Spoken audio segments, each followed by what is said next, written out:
everybody to Dark Knight 316, Rubber Real Gaming.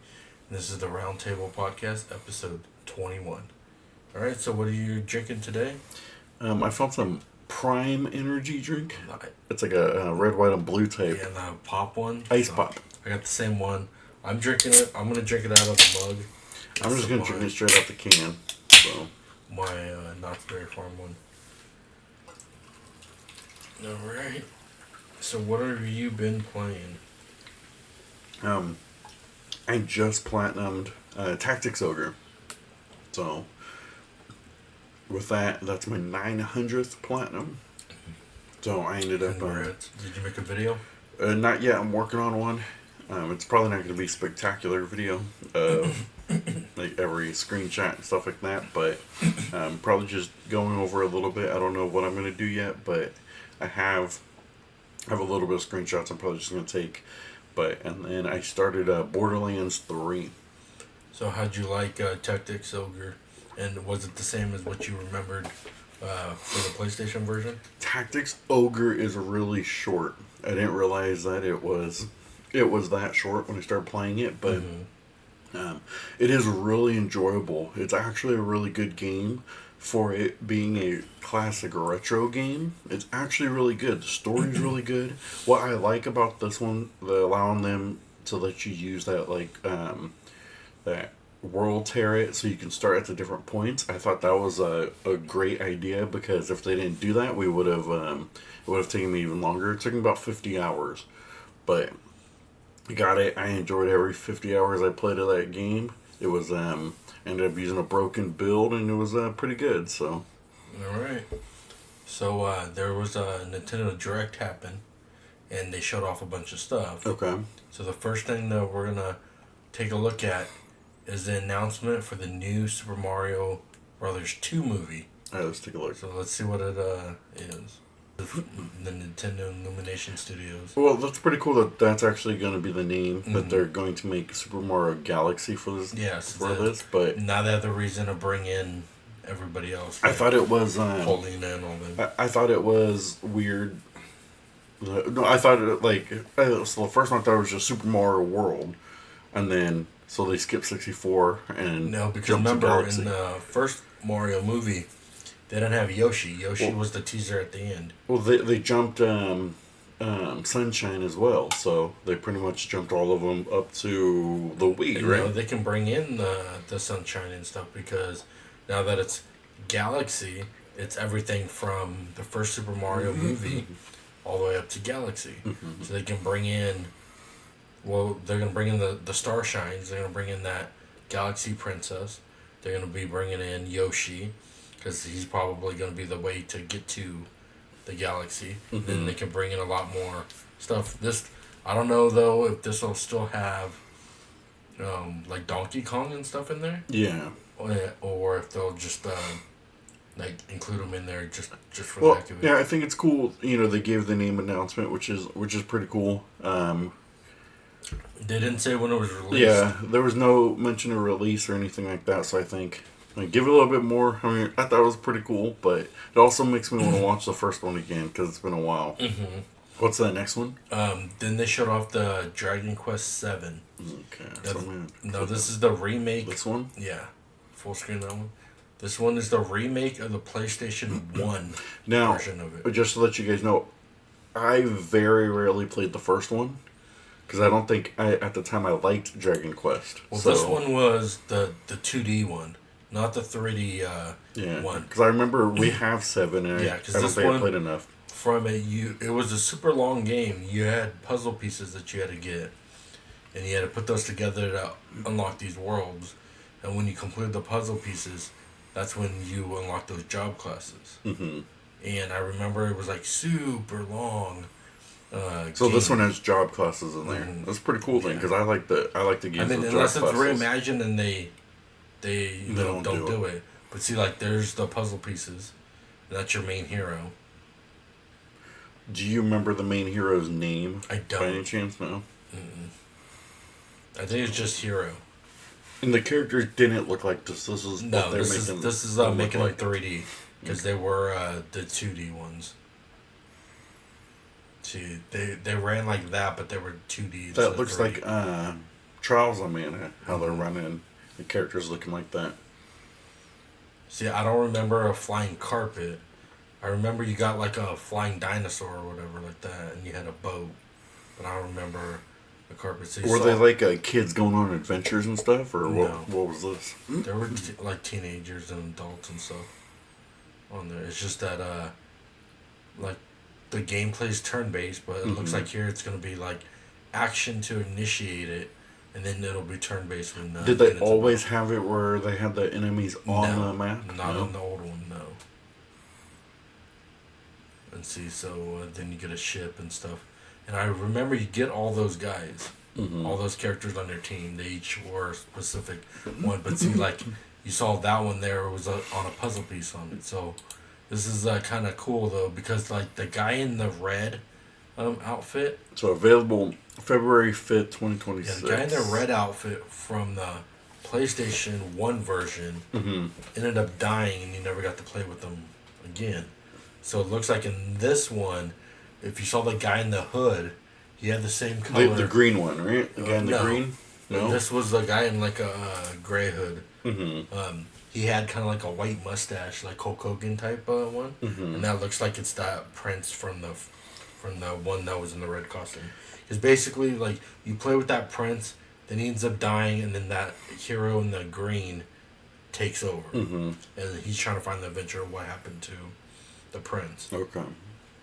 Yeah, I don't ever remember. Because I remember playing it very rarely. Because I didn't like Dragon Quest as much. It's been years since I played it. I forget if you bought it, it was like Christmas or something, or you just bought it. I don't remember. But I remember you playing it, and I was watching you play it, and I was kind of like, it's no Final Fantasy. I'm trying to think. I believe it might be like a 2-disc game. I'm not 100% sure. I know it was the Thick Jewel. I have to go check the collection here. Yeah, it's the Thick Jewel, not the single jewel. So, so that tells you it's either multiple discs or it could be 2 or 3 discs. I'm not 100% sure. I definitely love to be able to get it to try it out. But it's just like I vaguely remember the story because I thought this one was 8 when they were revealing it, and I was like, I don't remember the character looking like that. Yeah. The next one that they announced would be your favorite. Is the Fire Emblem one. I heard about this. I didn't get to watch it. So it was this one right here. A full screen that one, and then play it. I wanted to see this one. The Fire Emblem. Now, can you pre-order this now? Is what I was also looking to do, but I wanted to go get it. See, we were all trying to guess what this, because they ended the direct with this one. Oh, did they? Okay. So people thought that maybe they're gonna bring a Mario because it was 40 years of Mario, but didn't bring another Mario game. Dang, it's been 40 years of Mario. Wow. Because what they did with the Mario was they showed you have Mario Galaxy 1 and 2, and then they showed off that Mario Galaxy movie. When's that game come out? It's a 2 collection. I wonder when that one comes out, so I can add that to my collection. So see, that's the character that you play with. That's the main hero now. So they're gonna you're gonna be like walking around on a map this time. Yes, and then when you get into battle, it turns into the grid one. And so, like, stuff happens and you get your people on the team. Don't know though if it's gonna have the permadeath in this one, like the other Fire Emblems do, or what. But this is just all what they've showed off so far. And that kind of looked like a bad guy, but he might be a good guy. Looks pretty cool. Yeah, he might be a good guy on your team. Even though he kind of looked like Dietrich. Yeah, he kind of looked like he was bad on your team. And then that's the dancer chick. But see, they all look like they have some type of like possessed powers or whatever. So I don't know how that's gonna work. Yeah. See, like that Dietrich guy, he looks evil because he's in like a Dark Knight uniform. So I don't know if that other guy is evil or what, but like that guy gets arrested, and then this guy has look like an evil sword, but on one parts of it like you played. So maybe he joins your team and then turns on you.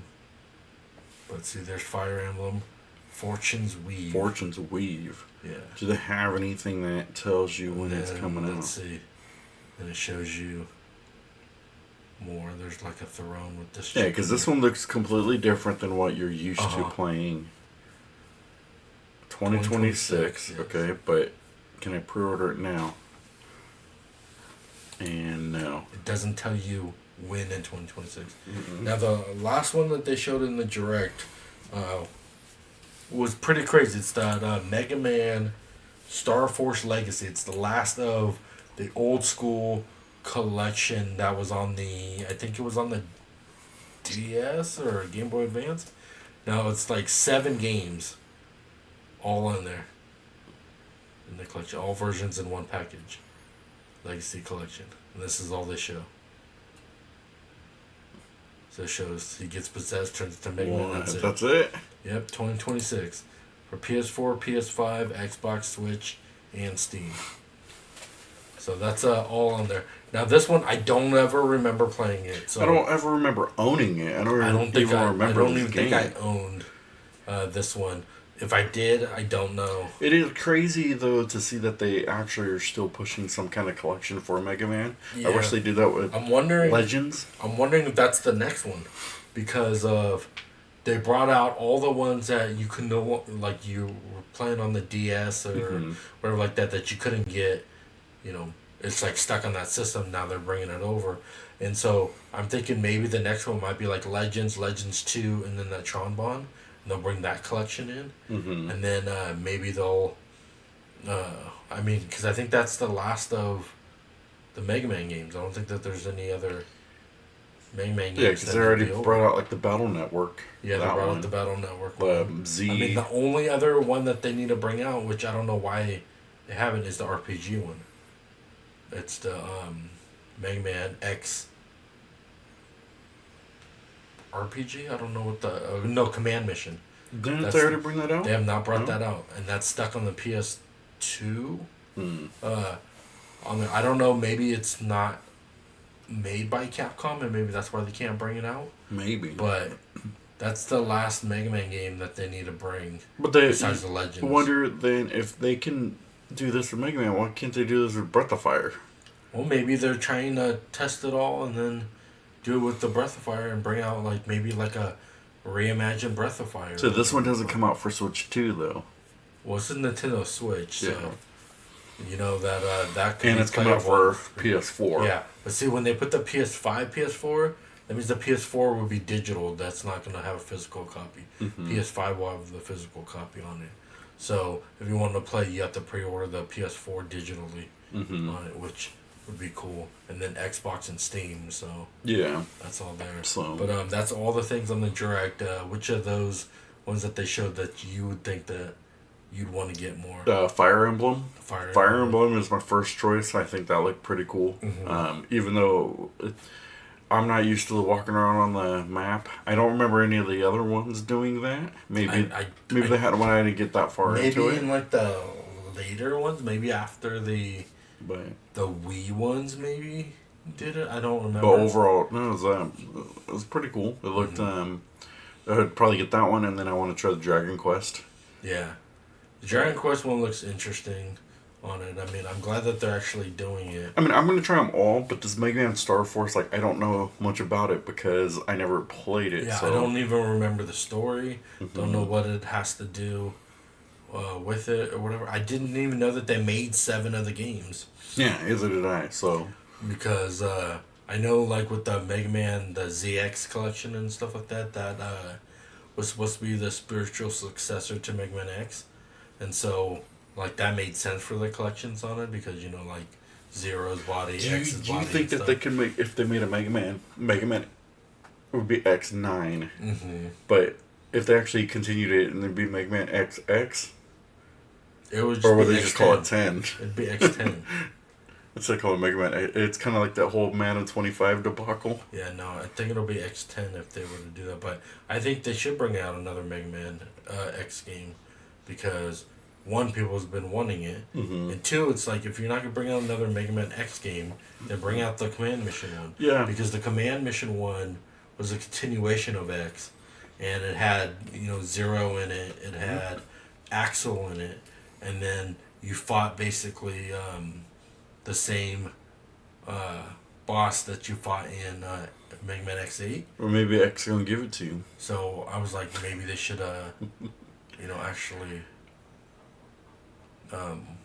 bring it out because I'm like, one, I don't think most people have even played that PS2 version on it, and like in that game, it's the turn-based RPG. I'm not 100% sure if you see the enemies on there. I don't think you do. I think it's just random there. But then they also had it where you had to do certain side missions or find certain things to get the ultimate armor. So each one had their ultimate armor. And like Mega Man was like this, like the one that you kind of see in Marvel vs. Capcom, where it's like the big, bulky armor or whatever like that. That was basically like his X armor, and he had this huge cannon that he shot out. And then I think Zero had like a big sword that he slashed. But do you think though it makes it difficult because like a lot of gamers today do not know Mega Man, so it's like this is more nostalgia feel that they're releasing these collections because they don't really have a game today that's going I think this one is more for the younger ones that grew up in the Mega Man, because I believe this one was based on like the anime that they had. So the ones that grew up with that anime, because that Mega Man there looks like the Battle Network one. So maybe this was like the sequel to the Battle Network one, and they had that one. I don't know, because I didn't even know that they made this one. When I was thinking about games, they need to bring out like somebody needs to create a Power Rangers, but through the whole entire. Well, I think that's what they did with that one. Well, that Rita one was just basically the first, but I'm talking about like it goes through. You can play through each. You go through the regular through Galaxy, and then like you kind of play that arc, and then they have another chapters of. I think that'd be pretty cool. That's just. I don't know. The Rita's one is the beat 'em up one, so. But yeah, those are all the ones that they showed off the direct. Like I said, I'm looking forward to the Dragon Quest one because the other one was like the 2D one, and like it slowly bring back a little bit of the memories, but I kind of don't 100% remember the story or the thing. I just know that you went to different worlds to get the puzzle pieces, and then it was kind of like Mario. It's like you collect all the puzzle pieces, and you got to go into a new world. And so you went to all these dungeons to go and find the puzzle pieces and stuff like that. And then there was always like the side stuff so that you can get other puzzle pieces to make all the worlds. And then I think each world that you unlocked lead to a job class. And then so I think that then you can learn the job classes and like change them up and whatnot. And job class ones are always fun. I always like those games that they do job classes. So. All right, so then our last topic on there is if you didn't know already, but a YouTuber and a content creator known as Charlie Kirk got assassinated on September 10th. And, he got assassinated just for speaking words that people don't like. And it was a devastating thing that people got to see on live TV and live internet and everything. And he shouldn't have been assassinated. But the sad part is a bunch of gaming companies have been making fun of his death. And one in particular is a former employee, because they got fired now, but former employee of Sucker Punch was laughing that Charlie Kirk got killed. And it's not funny for it. And this guy worked on the Ghost of Yotai. And I think it's a lady.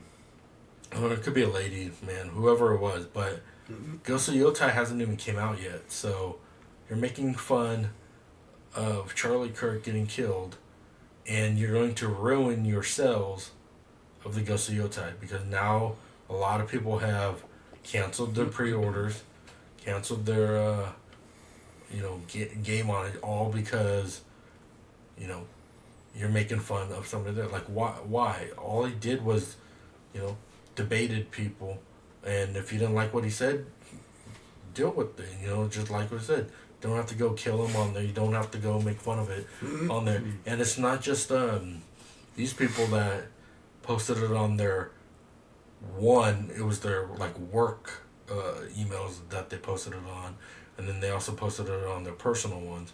But another person that is going to ruin the sales of their game that the company that they work for is a voice actor for Grand Theft Auto 6. He laughed about it too. And all these companies that are just laughing because of Charlie Kirk getting killed have, a lot of them lost their jobs. But with this Ghost of Yotai one, Sucker Punch hasn't came out with an apology or any statement on that. All they did was just fire the person. But that's not enough, because you should come out as a company and say, like, we don't, condone this or anything like that. Talk about, give an apology on this. Sony hasn't even given an apology for it. Microsoft has, for the people that did it for Blizzard, because Blizzard has also had employees that made fun of Charlie Kirk getting killed on there. You want to ruin sales for your games, continue to do that, because people will boycott this stuff. Like, look what happened to Target, look what happened to Cracker Barrel, look what happened to all these jobs on there. It's like, whether you liked him or didn't like him on there, he didn't deserve to be killed for something that, your misperception of what he is, because all the stuff that they say on the news about Charlie Kirk is all false, because they try to make him as a villain, and he's not a villain, because anybody who believes that stuff that the news says about Charlie Kirk have never seen Charlie Kirk, or don't even know who Charlie Kirk is. They just hear what they see on the internet or what they read on the internet, and not seen, because if you have actually seen the Charlie Kirk videos of him debating college students or debating professors or anything like that, you would see that he's the nicest person in the world to him. He doesn't go and try to assault them or make them feel bad or anything like that. He actually has a thing in his debates where if you disagree with him, you get to go up in the front and ask him a question, and then he'll try to go and the reason why we bring this up too is because it's about gaming. Our whole thing isn't about, and this I thought would be an actual good gaming topic maybe to talk about, but it is devastating. I think it's one of the worst tragedies I've seen in my lifetime. But since 9/11, I remember 9/11. Yeah, since 9/11 that I can remember, I think it's the worst tragedy.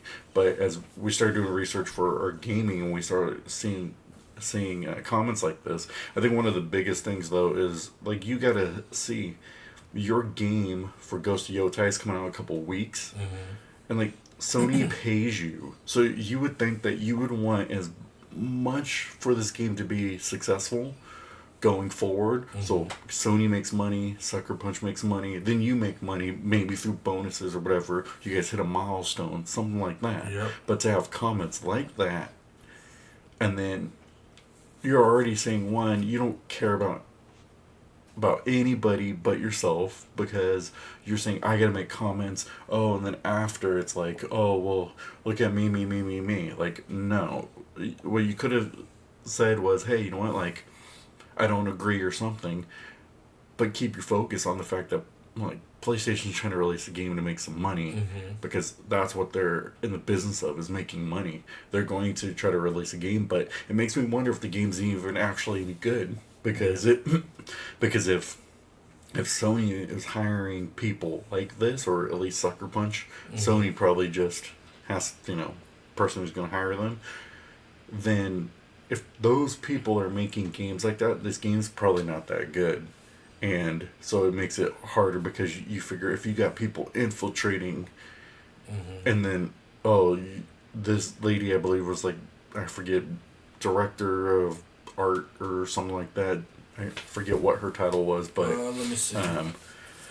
But being able to, like, do something like that, like, you gotta think about how many more people are in there that are part of.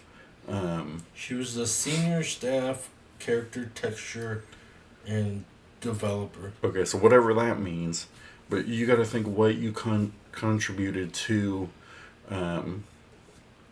like for towards this game. So now you're saying is because you were willing to make comments, and then willing to say, oh, now you lose your job because of those comments, and now a couple weeks now, Sucker Punch is put in a position that Ghost of Yote may not make the sales that they wanted to because people heard your comments and were like, oh, I was on the fence of the game. I still pre-ordered it because I liked the last one, but now I don't want it. Yeah. And then you got people who are just hardcore fans who are just going to get it and play it or whatever. And then you got the people like me who was like, I don't know, maybe I'll give it a shot. I don't know too much about it. And then you hear about this and they're like, no, I'm not gonna play your game at all now. Yeah, because if you figure Charlie Kirk now, you know, he was a father, he was a husband, and now his kids don't have a dad. His wife does not have a husband, all because you don't like what he says. Like, nobody, I don't care if you're on the left or on the right, and they're, like, you don't like what somebody says. Like, it's a spiritual battle. Yeah, it's no longer left or right anymore. It's now it's good versus evil. It's a spiritual battle. Yeah. It comes down to, like, you can even see with this comment, with the, well, we don't have it on screen, we're not going to show it, but it's like it's a spiritual battle because it's, I want to do this, I want no consequence from it, and then you get a consequence of it, and it's basically like, oh, well, you know what, it's still all everybody else's fault but mine. So it's no accountability for something that was done, and I think that's where the biggest problem is because you think the way that Charlie Kirk talked to people, and people are getting mad because there's no accountability, and people don't want the accountability when one of the things he talked about was correct error with truth. So you figure if I'm telling you the truth about something and you don't like it, like, you need to be accountable for that thing that you're doing. And people don't want to be accountable for their things that they're doing. They want to just be able to pass it around and be like, oh, it's not my fault. It's somebody else's fault. Oh, I should be able to do whatever I want, whenever I want. And I think that's where you see the spiritual battle, because we need correction with truth. But if people don't want to hear the truth, they're going to get mad and take you out because you don't, because they don't agree with you, because they want to continue doing what they want to do. And that's what you see with a comment like that. People want to say, like, I have no accountability, I'll do whatever I want to do. And then when there's actual accountability that needs to happen, people go, well, it's everybody else's fault but mine. Yep. So with this comments that they made for this game, and you're affecting your livelihood and you're affecting your company that you work for, like, look at the other games that failed because of comments they made or because of the DEI stuff that they put into the game. It felt like Concord. They came out there, that Concord game sucked, and it showed there that nobody bought it. It was, had no returning players when they did play it on there. Look at Dragon Age, I can't even remember the Velgard, yeah. That game bombed. I mean, they gave it to free. They gave it to free on the PlayStation Network, and people still didn't even. And so here's my only thing I can think of a reason why these people would want it to fail is because, like, they already got paid. You know what I'm saying? Like, whatever contract that they signed, they already got paid for that. So by the time the game comes out, maybe they don't get any royalties off the game. They're just not going to get royalties. Like, they just don't get, once a game comes out, they don't get paid because they already completed that project. So maybe that's why people will be able to be willing to put whatever it is, like their agenda or something, into the game, because it's like, by the time Dragon Age Velgard comes out, they already got paid. Now it's EA's turn to go make the money, so EA loses the money because they paid your salary already for whatever contract you were with them, and they're trying to get their return based off of how many games that they can sell, and they can't make their return off that because I don't think that they would have made the game and then been like, okay, if we sell 1 million copies, you get a portion of those 1 million copies. I think that they already upfront put the budget, paid them whatever they agreed for their contract. I mean, they get paid bonuses if it sells like millions of copies. But that's what people probably don't care about the bonus, because they're probably thinking, oh, EA's going to make all this money, so it doesn't. Well, they're banking. It's in EA's pocket. Who cares? I already got paid. The person that did the comments on the Ghost of Yotai, they're already expecting people are going to, it's going to make a lot of money on there because the first one was, the Ghost of Tsushima was popular. It sold a lot of money on it. And then when they re-released it on PC and stuff, like, you know, it sold a bunch of money. So they're like, oh yeah, this sequel here, you know, we've been making it for like 2-3 years or whatever. Yeah. You know, we'll put this up in there. Oh, it's going to sell a bunch of copies. But once people find out what's in the game and find out, like, the people behind making these games, then, you know, people are going to boycott. Because that's the biggest thing to me is, like, you got to look at whether or not you agree or disagree with your company. And I know, you know, you could say, well, they pay your salary and stuff like that. The biggest thing you want to be able to do is, especially if you have, like bonuses that are milestone goals, you want to hit the biggest milestone that you can so you get the biggest bonus coming back in the end, you know? And considering the fact that, like, let's say Ghost of Yotei, you know, I'm assuming, I don't know, but it has all this agenda stuff in it. Then let's just say that if they didn't have all that in there and this sold, we'll say Expedition 30 to 4 million copies, and they say, okay, you know what, you guys did such a great job, we're going to give you guys a contract for the next game that we're going to make, or something of a game that we're thinking of that's similar. Like, you would want to be able to do that and have people who are going to come to your company and want to work for Sucker Punch for 20, 30, 40 years till they retire, because you want the most success out of the game that you can be able to get. And I think a lot of people don't see that when they go to these companies. They think, oh, well, I can add my flavor to it, so I'm going to push whatever it is inside this game because I don't care about the the franchise. Like, I don't care about Dragon Age. I don't care about the franchise. I just care about pushing whatever and making money, and who cares? I'm done. I mean, that's how it is now, starting with, like, movies and stuff like that, too. Like, the IPs they get, they end up ruining them, and they don't care about the fans that they had that, you know, were built into the IP. So, for, like, instance, Star Wars, they made episodes 4, 5, and 6, and then the prequel series. So, you had that fan base of Star Wars built in, but then when you took over that and you put all your agenda in there and you made, I think it was 8 or 9. Sorry, I had the chills. And those bombed, and then all the TV shows, they bombed, and all the stuff, and you're blaming them. All the fans are toxic on there, and it's not that the fans are toxic. Is you're putting agendas that most of your fan base does not want, or you don't stick with the story, like the canon type stuff. You try to change it up for, like, you change the main character to, you know, you change the gender of the character, or you change the race of the character. Like, everybody like Luke Skywalker, but you ended up saying, well, instead of pushing Luke Skywalker's story, I'm going to push his daughter's story. I don't know. I'm not a big Star Wars guy. No, not just that, but I'm talking about, something like that. You do it where it's like, oh, Tomb Raider, Lara Croft, but now Lara Croft's a dude. And it's like, People that's would not be how like, the canon is. Why would Lara Croft be a guy? Like, like, and you're ruining the whole story. Like, with the Dragon Age Velguard, like, they didn't take any consideration of Inquisition into the fact. All they did was have the same characters from Inquisition into the Velguard, but then they put all their agendas in there, because one of the missions on there with one of your team members were like, oh, do you believe in my agenda? If not, you got to do push-ups. And it's like, why is this even in the game? Like, you're doing that for a reason.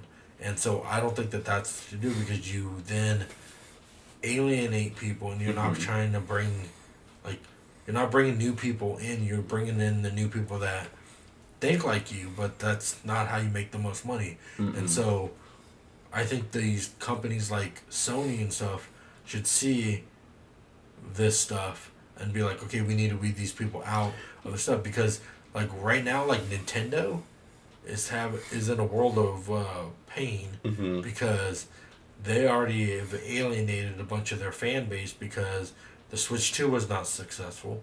Switch 2 it's over. It's all like 1 point whatever million but since June. Like, so the game cards now, and you got to do the download. Like, all the stuff like people were not liking because like with that Mario Galaxy collection, you only get the first one. The other one is a download code, so they couldn't fit both of them on one cartridge on there. They want you to both download. Why don't they start doing double cartridges? They ruin a bunch of good faith that they built up for it, just for like the Virtual Boy. We didn't talk about that. I forgot about it. Like, this looks really stupid because you put your Switch into the little Virtual Boy and you look through it like that, and then they make it like the red screen. But that's $100. But if you don't want to put your Switch 2 into the little Virtual Boy screen, then you can go get this, like, I think it's like $20 cardboard thing that you attach to your thing. It looks like a viewfinder, and you look through. You remember when you would poke a hole through cardboard and look up at the sun? Like, that's what I'm gonna do. And so, do like what's dumb with like Nintendo is like, I don't know what they're thinking is. So you also have to pay more to get the virtual console for those Virtual Boy games. So if you stop paying for that and you don't no longer get it, and you paid for that $100 piece of junk, you're not gonna be able to play any of your. I think it's cool because it's like they're trying to bring out like older stuff, but I don't think that they maybe have really thought about how they would do to preserve. I mean, what are they gonna do? Bring out the Wii remotes for the Wii virtual console? I do remember as a kid going to Blockbuster, and they had that stand for the Virtual Boy, and I always put my face in there, like looking at it, see if I could play Mario Tennis or whatever. On there, but now you put your Switch in there instead of putting the games in there, and you still got that red. One of the things I wanted to add though is like you got to think these companies like Sony, to go back to what we were talking about.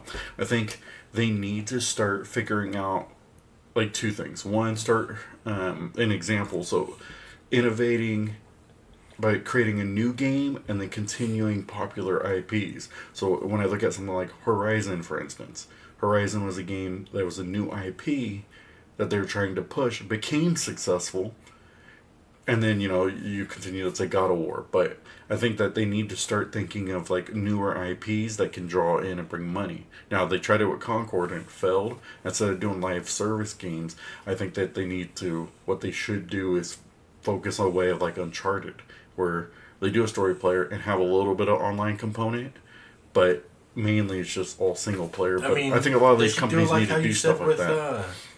With Mass Effect Andromeda. Do it either or for the trophies. For like the trophies and stuff like that, so that then when your game bombs or they shut down the server for a game, you can still obtain the trophies for it. I mean, if you play for trophies. If you don't, then it doesn't really matter. And still, you gotta think though, like Horizon though did fall in the agenda category for the second one, but you gotta think like when Horizon first came out, it was weird because it was like, one, you had a female starring role, so you were like, well, I don't know how that's, because the games like that usually aren't popular, but then also with like the robots and stuff like that they had, and then the way that they showed it off, it was actually really good. So then when you played Horizon, it was like, it's actually a really good game. And I think having things like that, or when you start coming up with new IPs that can, especially single player, because Sony's good with single player.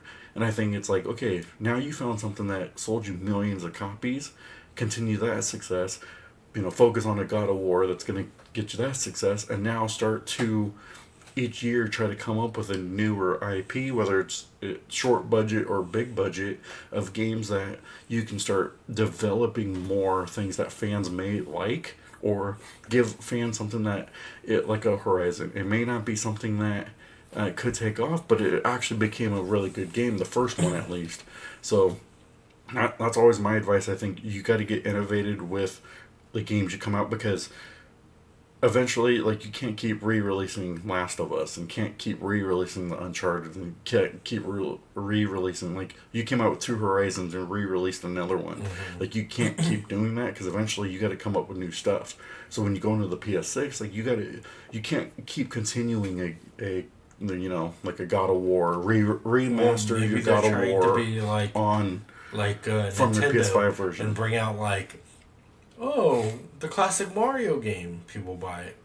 Oh, But see, I think the Switch they too, can do people something buy it. with like they can bring out an Astrobot because Astrobot is more of where you can see kind of their like mascot Yeah, and is that's more of the more like Astrobot. it's not really like a AAA game. It's more like a AA game because it didn't have like a huge budget and stuff. But it's one of those though that they came up with it going into like they pushed it as their main like their 'Cause you mascot remember going that into the PS5. I think it was started out on the PS3, maybe PS4, but Astrobot used to be It was on PS4. PS4. Yeah, it started where it was Astro's like Playroom.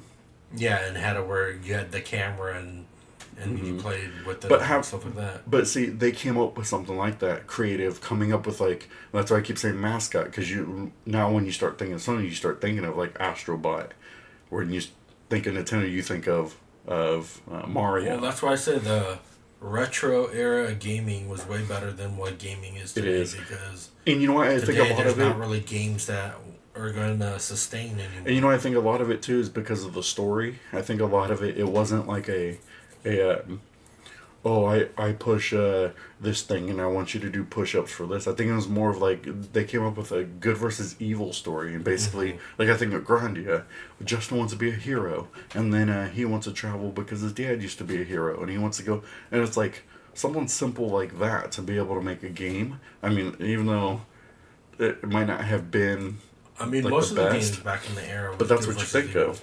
Like, you look at Final Fantasies, they were all good versus evil. Like- or some destruction of the earth that they got to Like Final protect Fantasy because that's where VII. we live. What made Final Fantasy VII really good? A really good storytelling, and then especially adding something new, like materia and stuff like that. Like you innovated with that good storytelling, and then like that's how you sold a game. But you didn't push anything of like, I mean, like the only game is that Cloud a woman the or something only like. game that well, I mean, he did have the part where you could dress up as one, but like the only game that comes to mind in this generation that had a good story and was good game altogether is Claire Obscured Expedition 33.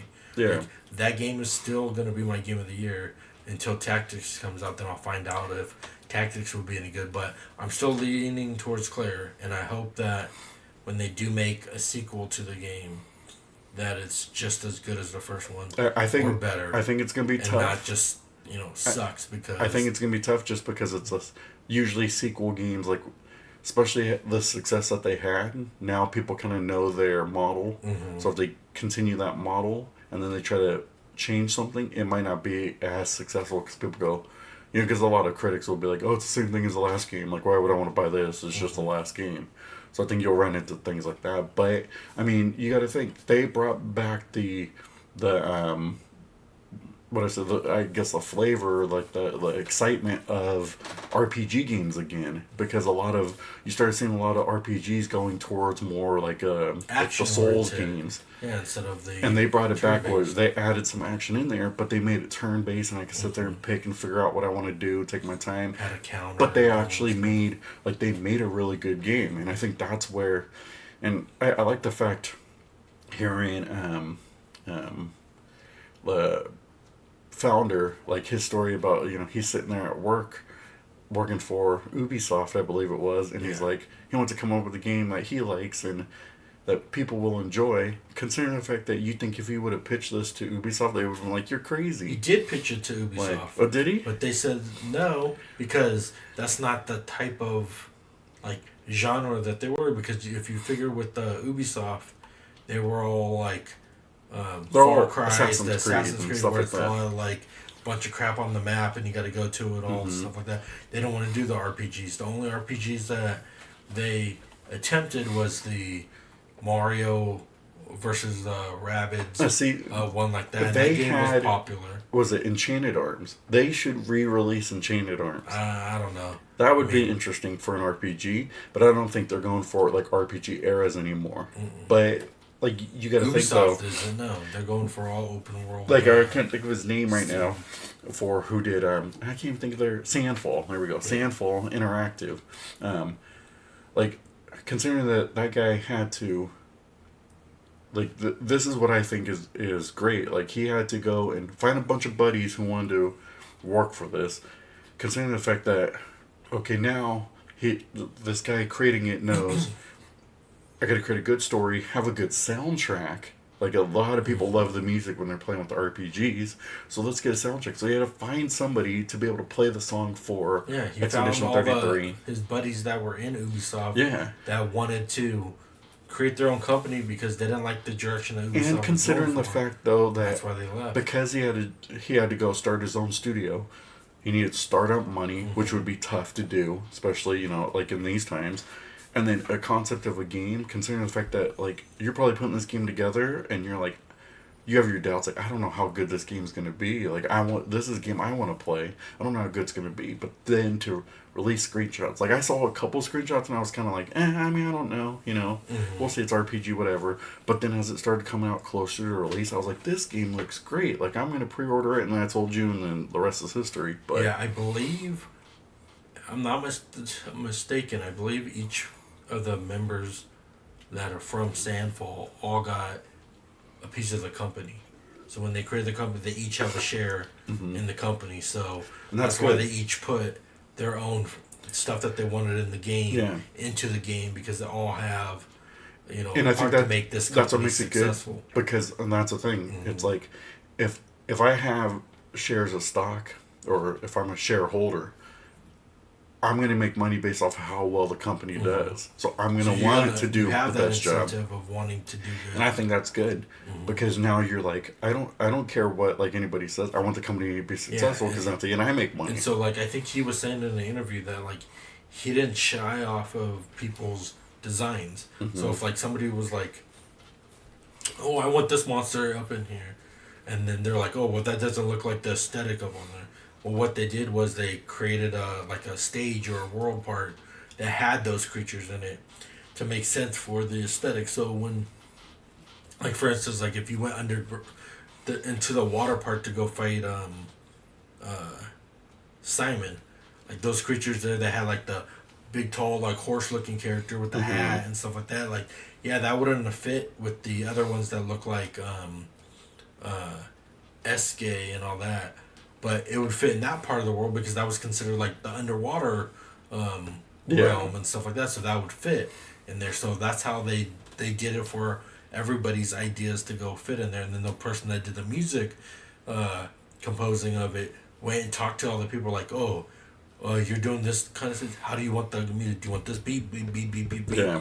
You want this beat like that? So they all worked together. I think that's awesome. Because they all wanted to be successful. But because that's how you innovate a game. Because if that game failed, they all that's all on them. Yeah. That's not on, like, they can't blame the company because they are the company. Where, like, for Ubisoft, if, like, their next, like, let's say Far Cry 7 or 8 or whatever failed, well, that's on Ubisoft because they didn't give us X, Y, or Z, like, all this money. And all I did was I just created it. I don't really care too much because I already got paid. And that's where I think that's where you see the difference, because it's like, oh, I gotta make a good game because, one, we gotta make a name for ourselves because we're a smaller independent company now. If this game fails, you're done. I mean, who's gonna pay back? Let's say if they took out a loan, who's paying back that loan? Who's paying back that money? And then considering that this guy had a love for RPG games and was like, saw that there was a need for this type of RPG game. That's what I think is incredible. And that's why I was talking about when you're innovating, like, things like that. I think Sony needs to go back and be like, what is it that they also marketed, because they said that they're not a AAA game, so they're not going to sell it for that $80 or whatever there. That's what that what was it, the Lost Arise game? That's Lost Souls. Lost Souls Arise or whatever the name that. That's what they did wrong. Is they're like, oh, we're gonna get our clout of being ex Square Enix guys that are trying to make Final Fantasy. So we worked on Final Fantasy 15. So we're gonna have clout of that. People are gonna buy our game. They put it at like the $70-$80 one on there. That game bombed. Yeah, I don't think so. If that game was at like a $40 one, I think it probably would have done better, because then people would have said, "Oh well, it's $40 or $50, and I didn't pay the $80 for it, so I'll give back." Like, look at all the games that were cheap and sold a lot, like Helldivers. Like, look, that game blew up real popular. I wouldn't have that played was a that game if it $40 was, I think, like 70, 80 Yeah, bucks. if it was 70, 80 bucks, I would have I'd be like, I'll wait till a discount. chance. But it looked cool, and then I was like, 40 bucks or whatever. It was hard for me to even find it. Yep. Because it was that good at that time. But yeah.